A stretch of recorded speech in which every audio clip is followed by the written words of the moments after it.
என் husband கிட்ட sweet கிரேவிங்ஸாக இருக்குதுன்னு சொன்னேன். அவர் எனக்காக வெறும் 10 நிமிஷத்தில் ஒரு சூப்பரான பைனாப்பிள் கேசரி செஞ்சு கொடுத்தாரு. உண்மையிலேயே அதோட டேஸ்ட் அவ்வளோ சூப்பராக இருந்துச்சு. இப்போ அந்த பைனாப்பிள் கேசரி எப்படி பண்ணுறதுன்னு பார்க்கலாமா? இப்போ ஒரு பேனில் 3 டீஸ்பூன் அளவுக்கு நெய் சேர்த்துக்கலாம்.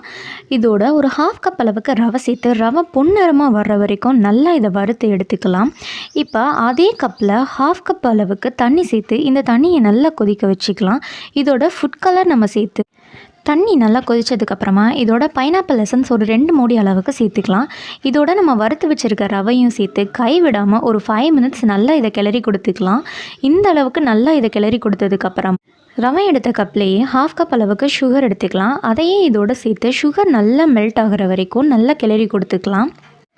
இப்போது இந்த அளவுக்கு சுகர் நல்லா மெல்ட் ஆனதுக்கப்புறமா நம்ம ஸ்டவ்வை ஆஃப் பண்ணிடலாம்.